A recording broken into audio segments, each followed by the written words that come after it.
Accusé de viol et d'agression sexuelle, Gérard Depardieu avait demandé l'annulation de sa mise en examen devant la chambre de l'instruction de Paris, au motif de l'absence d'indices sérieux. Mais la justice ne lui a pas donné raison.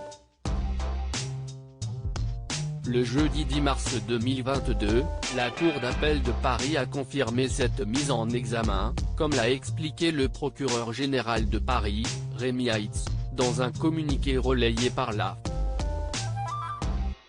Gérard Depardieu demeure mis en examen. La chambre de l'instruction considère ainsi qu'il existe, à ce stade, des indices graves ou concordants qui justifient que Gérard Depardieu demeure mis en examen, affirme Rémi Heitz.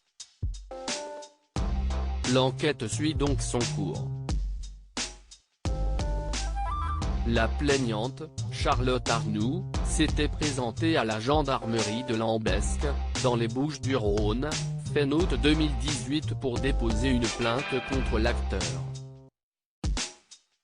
22 ans au moment des faits, elle avait dévoilé son identité durant le mois de décembre 2021 sur Twitter, regrettant de toujours le voir travailler pendant qu'elle passe son temps à survivre. Gérard Depardieu est effectivement à l'affiche des films Maigret, Robuste et Illusion perdue.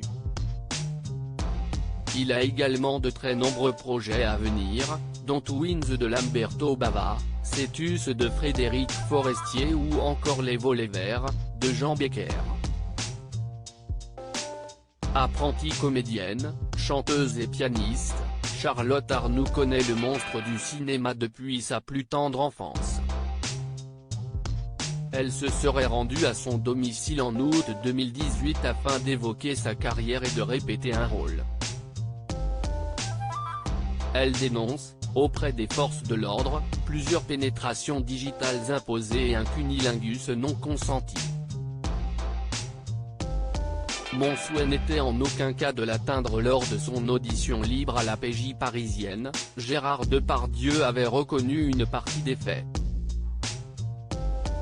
Il admettait avoir touché Charlotte Arnoux mais assurait qu'elle était pleinement consentante. J'ai senti dans son regard et son comportement une curiosité et une entente qui m'ont poussé à aller plus loin, expliquait-il. Si j'avais senti la moindre résistance ou opposition, elle n'aurait pas eu besoin de dire un mot, j'aurais arrêté immédiatement. M'ayant dit qu'elle était vierge, je n'ai à aucun moment voulu pratiquer une pénétration digitale. Mon souhait n'était en aucun cas de l'atteindre mais au contraire de faire en sorte, avec son consentement, de lui donner du plaisir. Le dossier retourne donc désormais à la juge d'instruction pour la poursuite de l'information judiciaire. Gérard Depardieu reste présumé innocent des faits qui lui sont reprochés jusqu'à ce qu'une décision de justice soit rendue.